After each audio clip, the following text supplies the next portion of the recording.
ED হাজিরা ঋতুপর্ণা সেনগুপ্ত, তাকে ডেকে পাঠানো হয়েছিল, এনফোর্সমেন্ট ডেকে পাঠিয়েছিল। সিজিও কমপ্লেক্সে এলেন ঋতুপর্ণা সেনগুপ্ত। এখান থেকে রয়েছেন আমার প্রতিনিধি অর্পিতা।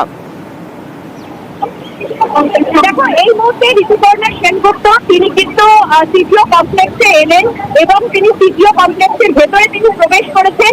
এই মুহূর্তে কিন্তু সেই ছবি দেখাচ্ছি, তুমি দেখতে পাচ্ছ, যেখানে কিনা ঋতুপর্ণা সেনগুপ্ত তার যে আইনজীবী তাকে সঙ্গে নিয়ে সিজিও কমপ্লেক্সে এলেন।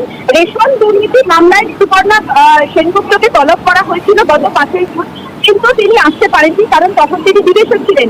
তাই ফের তিনি সময় চেয়ে নিয়েছিলেন। সেই অনুসারে আজকে 19 তারিখ, আজকে থেকে তলব করা হয়। সেই অনুসারে তিনি ইতিমধ্যেই এসেছেন। সেই ছবি তুমি দেখতে পাচ্ছ সরাসরি।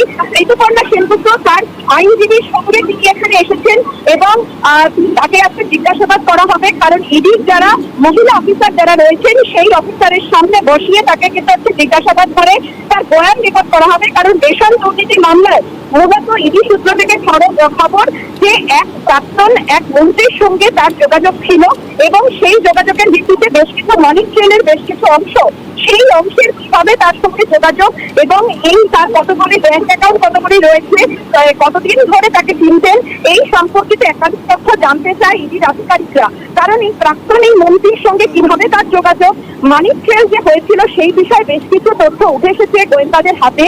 সেই কারণে ঋতুপর্ণা সেনগুপ্তকে আজকে রেশন দুর্নীতি মামলায় তাকে তলব করা হয়। সেই অনুসারে তিনি হাজিরা দিয়েছেন এবং তার বয়ান রেকর্ড করা হবে।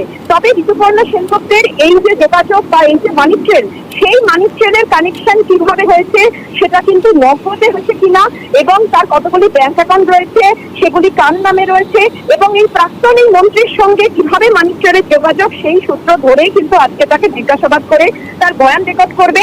রেশন দুর্নীতি মামলায় এই প্রথমবার হাজিরা দিলেন ঋতুপর্ণা সেনগুপ্ত। আজকে ইডি অফিসে অর্থাৎ সিজিও কমপ্লেক্সে তাকে দীর্ঘক্ষণ তাকে জিজ্ঞাসাবাদ করবে। মূলত এই প্রশ্নগুলোই তাকে জিজ্ঞাসাবাদ করে জানার চেষ্টা করবে তদন্তকারী আধিকারিকরা। সেই কারণেই আজকে তার আইনজীবীকে নিয়ে, বিপ্লব গোস্বামী তার আইনজীবীকে সঙ্গে নিয়ে তিনি আজকে হাজিরা দিলেন সিজিও কমপ্লেক্সে। ধন্যবাদ।